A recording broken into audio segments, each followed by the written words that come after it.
My neighborhood looked like a war zone. It looked like a bomb went off. We're just watching the storms on Friday. My husband took the day off. We put up storm shutters. Being from Colorado, we had no idea what to expect. From the time the rain started to the time we had about 2.5 feet of water inside my home was 3 hours. To my wall, it was about up to here. It was just such a hopeless situation because we were told to stay where we were, and then we were under mandatory evacuation. All of my neighbors were coming out just crying and screaming and trying to get on the truck, and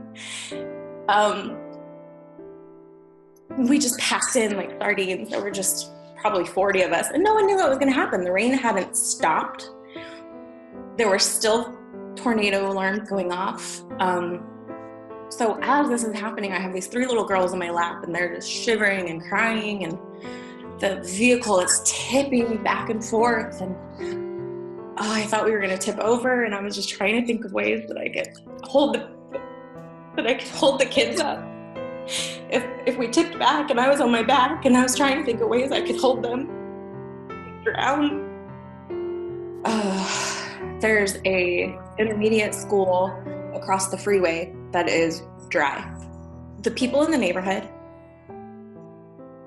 sprung into action. I mean, within an hour, they had coffee pots going, they had donations just pouring in. People were there making food. And, we got there and we had nothing. It was oddly calm. I think people were kind of in shock. People had just lost everything. And people that didn't lose everything didn't know what they were going to go home to because it was still pouring rain. The first night in the shelter, it was quiet. You could hear a pin drop.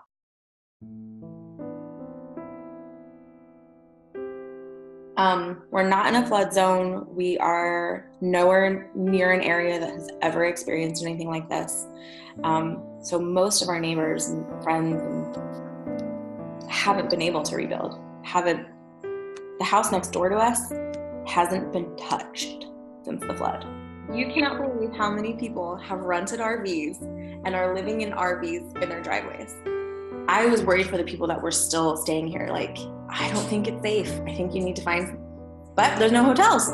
There's nowhere to go. It's crazy because even though it's out of the news, it's still very much an everyday struggle. The Walgreens down the street, I remember about a month after it hit, I went to just go pick up a prescription, and the line was about an hour long, and the shelves were empty. They couldn't stay stocked with the medications people needed. I know one of the biggest struggles with people rebuilding is that everyone is rebuilding at the same time and there's no supplies.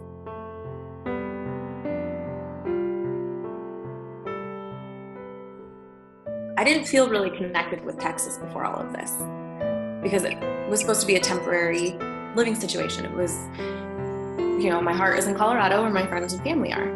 And now, after all of this and having the connections, making the connections with people, and I don't know if I can ever leave.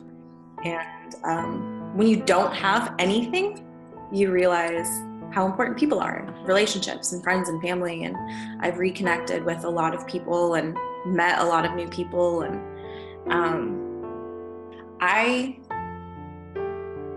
couldn't believe how fast people banded together, how just amazing and accommodating and giving people have been and were. Everyone was there to help. The smallest thing to the biggest thing. It was really amazing to see the way people came together.